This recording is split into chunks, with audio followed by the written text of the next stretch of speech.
और अब आपके लिए देश से जुड़ी हुई गौरव की खबर बता देते हैं, जहां पर जो वंदे मातरम गाना है उसको राष्ट्रगान जैसा बड़ा दर्जा दिया गया है। तो बंगाल विजय के बाद में मोदी कैबिनेट की पहली बैठक जो हुई उसमें फैसला लिया गया है कि राष्ट्रीय गौरव अपमान निवारण अधिनियम में संशोधन के प्रस्ताव को मंजूरी दे दी गई है, जिसमें वंदे मातरम का अपमान अब कंप्लीट अपराध होगा। पश्चिम बंगाल विधानसभा चुनाव में भाजपा को मिली जीत के बाद प्रधानमंत्री नरेंद्र मोदी की अध्यक्षता में हुई कैबिनेट की बैठक में राष्ट्रीय गौरव अपमान निवारण अधिनियम में संशोधन के प्रस्ताव की मंजूरी दी गई है। अब वंदे मातरम सिर्फ एक गीत नहीं बल्कि राष्ट्रगान के समान कानूनी दर्जा प्राप्त कर चुका है। मोदी कैबिनेट ने राष्ट्रीय गौरव अपमान निवारण अधिनियम 1971 में संशोधन कर दिया है। अब वंदे मातरम का जानबूझकर अपमान करना या उसके गायन में बाधा डालने में 3 साल तक की जेल या भारी जुर्माने या दोनों का दंडनीय अपराध है।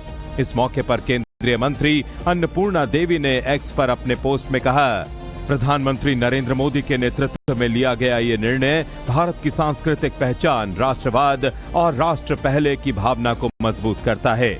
वंदे मातरम को ये सम्मान देना हमारे अमर शहीदों को सच्ची श्रद्धांजलि है। उधर यूपी के सीएम योगी ने भी प्रधानमंत्री मोदी के इस कदम की सराहना की है।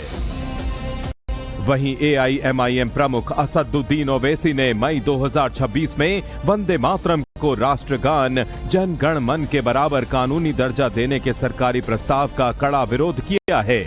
ओवैसी का तर्क है कि वंदे मातरम एक देवी की वंदना है, जिसे जबरन राष्ट्रवाद के पैमाने के रूप में नहीं थोपा जाना चाहिए, क्योंकि ये धार्मिक स्वतंत्रता के खिलाफ है। वंदे मातरम एक देवी की प्रस्तुति है, इसे राष्ट्रगान के बराबर नहीं माना जा सकता। जन गण मन भारत और उसके लोगों का गुणगान करता है, किसी खास धर्म का नहीं। भारत के संविधान की प्रस्तावना की शुरुआत हम भारत के लोग से होती है, न कि भारत माँ से। वंदे मातरम को राष्ट्रगान के बराबर दर्जा देने की मांग पिछले साल दिसंबर में वंदे मातरम की 150वीं वर्षगांठ पर संसद में हुई एक विशेष चर्चा के दौरान उठी थी।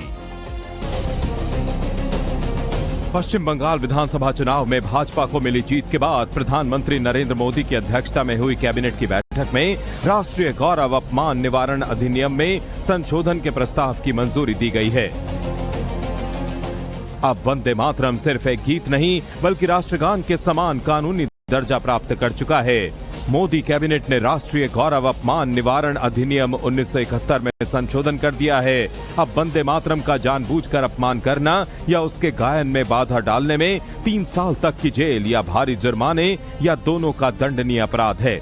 इस मौके पर केंद्रीय मंत्री अन्नपूर्णा देवी ने एक्स पर अपने पोस्ट में कहा, प्रधानमंत्री नरेंद्र मोदी के नेतृत्व में लिया गया ये निर्णय भारत की सांस्कृतिक पहचान, राष्ट्रवाद और राष्ट्र पहले की भावना को मजबूत करता है।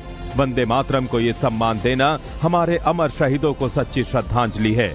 उधर यूपी के सीएम योगी ने भी प्रधानमंत्री मोदी के इस कदम की सराहना की है।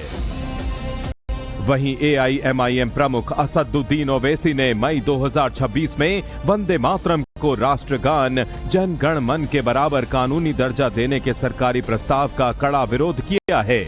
ओवैसी का तर्क है कि वंदे मातरम एक देवी की वंदना है, जिसे जबरन राष्ट्रवाद के पैमाने के रूप में नहीं थोपा जाना चाहिए, क्योंकि ये धार्मिक स्वतंत्रता के खिलाफ है। वंदे मातरम एक देवी की प्रस्तुति है, इसे राष्ट्रगान के बराबर नहीं माना जा सकता। जन गण मन भारत और उसके लोगों का गुणगान करता है, किसी खास धर्म का नहीं। भारत के संविधान की प्रस्तावना की शुरुआत हम भारत के लोग से होती है, न कि भारत माँ से। वंदे मातरम को राष्ट्रगान के बराबर दर्जा देने की मांग पिछले साल दिसंबर में वंदे मातरम की 150वीं वर्षगांठ पर संसद में हुई एक विशेष चर्चा के दौरान उठी थी।